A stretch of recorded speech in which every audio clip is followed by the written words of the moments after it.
Yes, it is time. I put the suit on, day 4, here we go. Yes. I know, when I put my Rosenberg outfit on, Douglas dresses down, so fair enough. Hello everyone, my name is Omari Motion Carter, that's for starters. I'm a screen dance practitioner with the masters. Right? Lecturer at universities with dancers, and produce dance film with the Motion Dance Collective's objectives, with hip-hop's perspective. Now look, I'll be ironically linguistic with the rhetoric, while academically legit. So listen carefully and check out all the references, there's knowledge in the words I spit. It's such an honor to be at this podium. This is my first time at this screen dance symposium. But like Simon Fowles says, this isn't our first barbecue. Rest in high definition to the legend, this one is for you. I wanna, so I'm gonna kick off this thing with an anecdote. It's kind of thought-provoking, so lend an ear while I provoke. So, I'm in a Q&A overseas for a screening of some urban dance documentaries. Some promoting conscious thought and some just there to please. But then a viewer said something you'd never believe.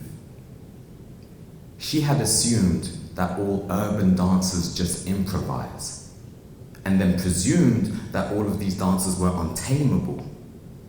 But if she knew of all the dancers I admired, maybe it would prove that her opinions were just labels.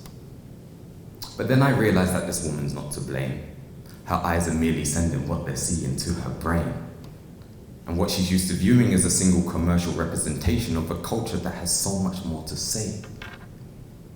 So who's to blame? The curators of the screening, who presented urban dance with hip hop as the meaning? Or is it the makers, the camera shot takers, with goals of center framing all the big money movers? The groovers can't be blamed because of their ignorance to capture, detached from the professionals who constantly shout action. Of course it's not their fault, they get to star in their own movie. But little did they know we like to blame it on the boogie. Look, all I know is that I've got a responsibility to activate and educate myself and others on the parts of the culture swept underneath the covers. And this led in many ways in the completion of my screen dance masters. Now, I always questioned what I would do afterwards with all of this mastering that's made me so marvelous, right? But at the end of the day, the question still lurks. How many hip-hop heads will read my written works? Who am I writing for if not for them? If it's for me solely, then I should just put down the pen. How do I attract artists that aren't really reading's friends? And not worry if they read it, would they read again? So, when given the chance to create a video essay, I took it as the perfect excuse to play, to be academic in a hip-hop way, and disseminate my research for the culture's gain. I play my own music to formulate my flows, mix some video references with academic prose, rap through my research and rhyme to propose a nuanced point of view of urbanity, good for the sanity and nice with a cup of tea. Might go make one while the making's free, because if I film it, then there's making fees. So can I have some funding, please? If not, I'll double check if the crew is okay with rice and peas. Sorry, I digress. I can't help it, the art lets it out, like a dream and a nightmare walking backwards on a roundabout. No doubt creatively I've done the work, earned degrees, toured the world, injuries, healed ones, but difficult to sort the mental out. Right, back to what I'm saying. A screen dance education made me choose what I'm displaying to be viewed by all the viewers who think hip-hop dance is lacking in the tools to become viable for cinematic practice. It's not even considered as contemporary dance, when it's arguably the most contemporary of all the modern dances. So if Renee Harris and John Z. D can transition to theatre, it's time for screen dance to give more diverse dance styles the chances. Now, I would have danced this whole presentation in another circumstance, but I haven't trained in lockdown, so I get breathless when I dance, right? I like to use the rhyming because it keeps my points concise, and it also keeps it half the time because you'll want to watch this twice. So look, The video essay will start now, and I hope that by the end, you never think the same about urbanity again. I also want to inspire others within the genre of hip-hop who aren't rappers and graphers to pick up pens and spread the fifth element of knowledge so we ascend. No longer stay ignorant to the histories that depend on our abilities to be modern griots behind the lens. That's how the prelude ends. Thank you.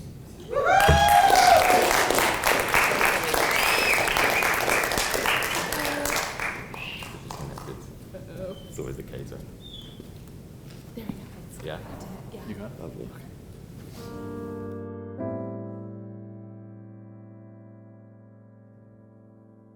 It has fascinated me to learn that urban dance to a degree has been employed as an umbrella term of which not everyone can see.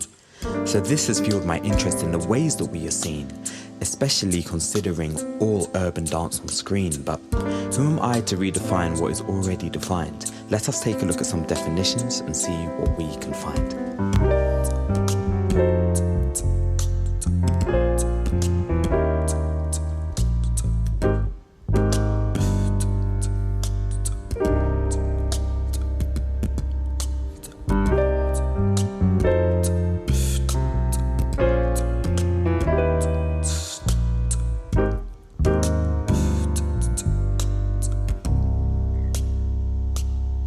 Although the meanings may be cryptic, these interpretations can be reconciled by breaking down the urban triptych to location, black culture and style.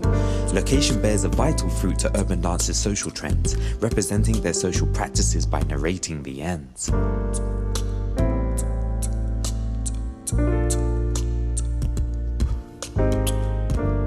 Artists use identifiable locations to display, and we see dancers constructing spaces in different ways. Why film Dance in the Streets? Because in the streets is where there's history of locations themselves and the ability for you guys to capture them and commemorate them eternally. So I want to ask a question in this urban dance breakdown. Is it urban dance on screen if we film dancers in the city? Little prancers in the city? Calling answers in the town? One could argue that all urban dances are site-specific. From billboard-bearing buildings, the market or train stations, urban dances were born out of context of urban deprivation. Cities and towns normalizing racial segregation. How much money are you making? What's your sexual orientation? And with this fueled a culture that were vibrant in response, producing hip-hop culture 1970s South Bronx. The culture saw the youth responding to black and Latino urban life. Political and ideological values were rife. Flashback to the 1920s to the Harlem Renaissance, where African American social forms were presented through the dance. Black people were given a chance to integrate and remain. Some have argued that these cultural histories are exactly the same today.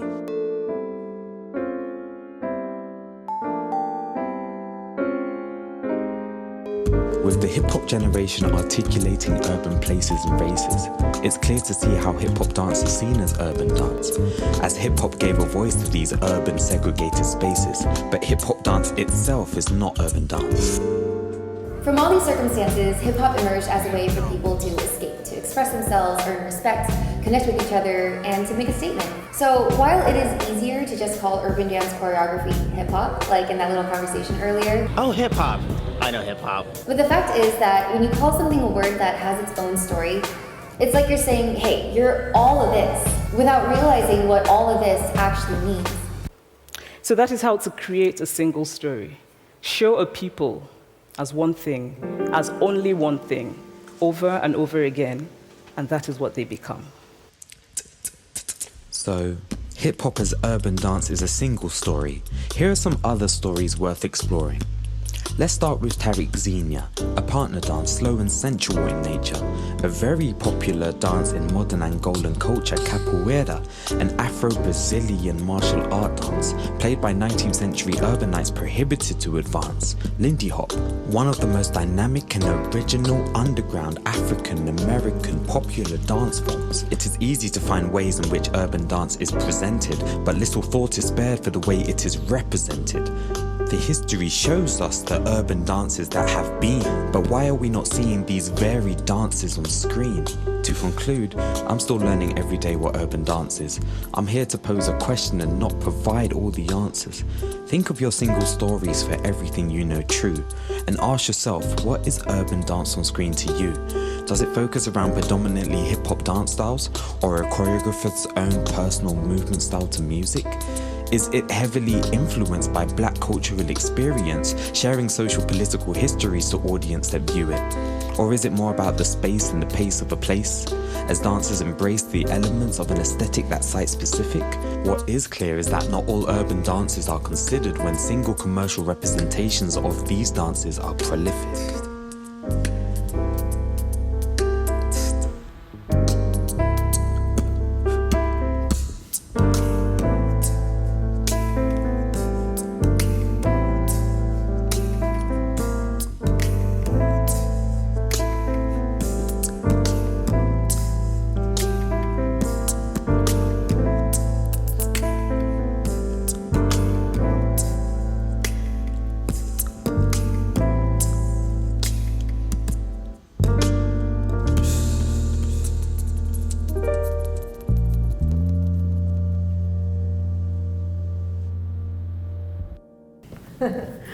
Wonderful. So this is a question for you, Omari, but also for all of us. In terms of delineating dance film or dance on screen from music videos, because music videos do feature a lot of the styles of dance that Omari was referencing. And another question for you is urban dance used by the dancers and the choreographers themselves in your experience? Say urban dances. Is that nomenclature used by dancers and choreographers themselves in your experience? Yes. Is it? Yes. Even in London now, there's like an urban dance degree. Okay. Where you can go and study, capoeira and all of these, Bharatanatyam as well even comes into that fold, and all of these certain different dance styles that maybe aren't as privileged to be studied in the contemporary dance curriculums. So, I guess I mean within like street dances, would they use that terminology? Or would they use the specific style? I think they'll be more specific, yeah. Yeah, because that's another interesting thing about language is sort of, on the US side, a lot of the choreographers that I know that work in these styles will reference the specificity, whether it's Detroit Jit, Chicago footwork, and all these very specific styles. But there's a huge range within that umbrella. But yeah, back to the music video thing. Did you want to jump in on that? Yeah, I mean, I've always seen screen dance as an umbrella term, right? And that would include that, any yeah. Sort of dance, any type of screen. So TikTok is involved, social media is involved, virtual reality is involved, 360 videos involved, music videos involved. All of those things kind of come into that. And when we talk about categorizations of kind of splitting down what that is, we were hearing terms of video dance when I was getting into the scene. We were hearing terms like choreo cinema. And there's no right or wrong to it. I think we can kind of identify ourselves as we want to within those realms, but all of those realms have different practices. All of those realms sometimes inhabit different types of screens. So for me, it is important because music video practice is slightly different than Hollywood film practice, right? But they all come into the fold of what I would consider to be screen dance. But screen dance to me actually is more, I feel, is a practice. These things coming together. So I always say if I'm working on a music video, we're actually going to switch it up and we're going to look at the way of practicing it in a way that is really about finding this common language of screen dance, I think. Could be wrong, but that's my one. There are definitely Zoom questions. Oh yeah, take the mic.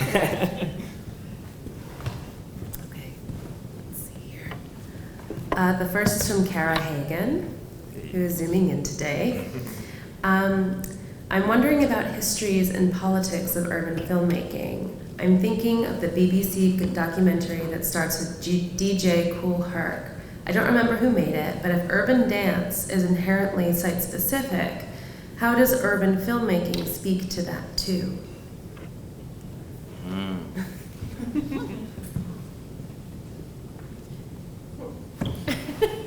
Yeah, I think Cash Gaines there from Yak Films put it very interestingly, because the dances are kind of rooted in those locations. I remember coming up with break, when I was starting to do breakdancing, we were kind of moving actually away from taking the cardboard out into the actual streets, unless it was like a hot day in London. But we were actually, the first thing we actually did was inside of the classroom. We had this carpeted classroom. So our teacher brought us a piece of lino flooring, you know, and for us to kind of perform our moves on within the classroom, and that became a site-specific space of itself. Like, we break on that floor, right? Outside of the floor, maybe we're stretching and doing other things, but when it's time to get down, this is the location for that. And so that's like one exercise I start off with my students, is I get as much cardboard as possible, and we make our spaces, and we take them out into the world and dance onto those spaces. And yeah, I don't know if that necessarily answers the question, but I think like the generalization that the styles are from the streets is not a thing anymore. The generalization that hip hop is a black dance is definitely not a thing anymore. But what it's rooted in, of course, comes from Black and Latino heritage, so we have to give homage to that. But Japanese have some of the best hip hop dancers in the world. The strongest break dancers in the world all come from South Korea, you know. So it's kind of one of those things that things are opening now, and we're being invited into new spaces and taking them, right? So.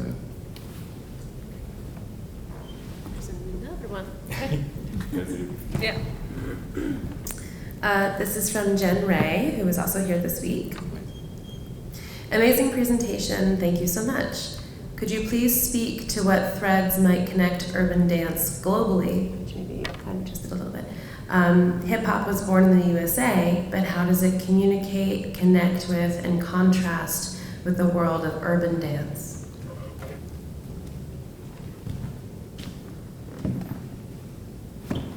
Yeah.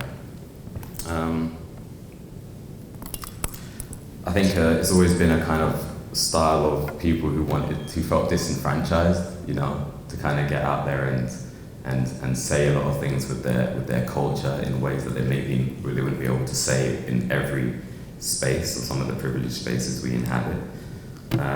So you see a lot of those sorts of people really getting down. And what's really nice about the dances is that once you learn the rules, you break them immediately. Right? As soon as you learn the rule, it's like, right, now we've got to bring in character. What character do you want to play today within this, right? And so we get a lot of tag names and other things, you know, Omari Motion. You know, when I'm in motion, it's a little different to when I'm Omari Carter, I think. So yeah, it's one of those things that invites individuality, but then there's kind of like this kind of shared individualism within the culture, which I think is very attractive to a lot of people. But of course, dance is just one part of it, right? Hip-hop isn't a monolith. If I say hip-hop right now, everyone's thinking about 10 different things, different styles, and you know, it could be DJing, it could be MCing outside of dance as well. And I think that's what attracts people to the form, is that one, it's a culture first, and there are pillars of that culture, and a lot of the time we forget about that. That's why I say the fifth pillar of hip-hop is knowledge, and a lot of people don't know that, right? So I think it's one of those things where I feel like I'm never bored within the culture. And it's very similar within screen dance as well. There's so many in front of the camera, behind the camera. There's so many parts of the culture of screen dance that always feeds my... Chris called me a multi-hyphenated artist the other day, Chris Walker. So I really like that term, is that I always want to stay multi-hyphenated. I always want to stay interdisciplinary. And so being able to kind of jump amongst those sorts of things is something that keeps me occupied. But also I can immediately connect with someone from a different country who's a part of that culture and a part of that world. So, yeah.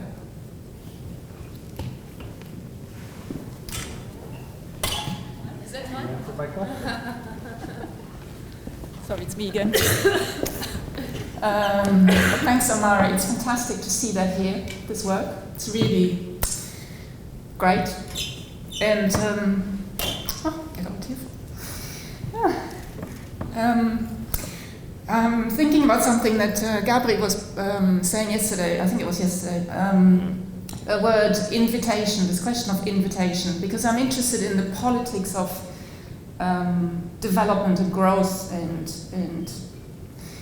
not even growing the community or just communities coming together. Or I don't know how we imagine these maps unfolding. Yeah? And so I'm interested what you think around this word of invitation. Yeah, for you, for example, in your artwork.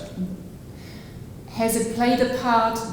Is it an important thing? What other ways? I mean, you also have a lot of confidence, you have a lot of knowledge, you have a lot of work behind you, so you can play this map in many ways, you know, but can you talk a bit about this idea of invitation or what else? Yeah. How does it work for you? Literally. Yeah, I feel like I love to be invited to things. And I also love to invite others into things. Like one of my roles at London Contemporary Dance School now is to invite others who maybe would be outside of the usual contact. But I'll tell a story about the Screen Dance Journal. So I don't know if you remember, I wrote a whole big essay about like black dance, and you pointed me to someone to continue to develop that essay. And I just written this video essay, so I sent it to Harmony, and I was like, can I write in rhyme in the journal? Like, would it be okay if I wrote something in rhyme? And Harmony immediately was like, yeah, sure. And I was like, it just like, it changed my whole, because that's where I feel comfortable. That's like home for me, my poetry and my writing. And so it just felt like, wow, if I can do this, then this is one way of kind of bridging the gap. And now in volume 12 of the journal, there's a whole rhyming prose video essay accompanied by a song, so you can listen to it as well. And so, yeah, I just feel like so honored to know I could potentially do that, but also I want to let others know, like, look, we can write in the journal. All my poet friends and all the people who think that maybe our things aren't academic enough to kind of get in there, it's like, yeah, it just felt like something that changed my whole mindset about the work I can make and how I can bridge the gap between the academics and the makers. Especially in my field, not many people are writing at all. And a lot of the time there's white writers writing about our fields as well. People don't practice the form, writing about the work. So yeah, thank you Harmony for that, and thank you for allowing me to feel like I'm being seen. Yeah.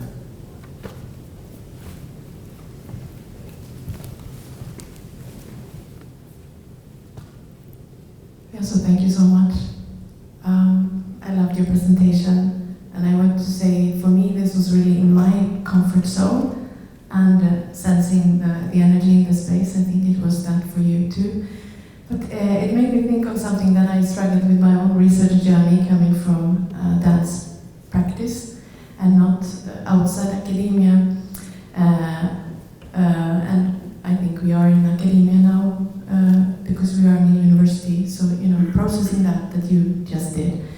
I'm thinking of academia as a drag show, because when my first years in England, I felt, okay, so I have to become a British man. And that was repeated constantly. Stop dancing, stop presenting and moving, stop being funny, don't be funny. And it really crushes you. And it's like you get it in your face that what you know, we are not interested in that. So that was such a big frustration, and I think that you dismantled, pointed, opened up that space, showing your presentation. And then I tried to understand that I don't want to create also, so if you are a British man, and that's your drag show, I don't want to say that that's wrong. I went to a presentation where somebody just played music, and then a colleague sat next to me, and I said, oh, this is wonderful. Now I finally understand what this is about. And he said, but I feel so stupid. Why should I just sit here and listen to this music? And then I realized that this is how we are in space, and we have to just work very, very hard to keep the doors open and allow every knowledge dissemination to happen. So thank you so much.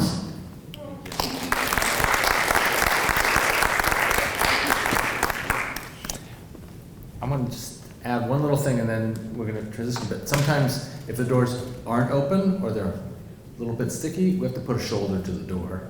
So thank you, Omari. Yeah? Okay. So thank you so much.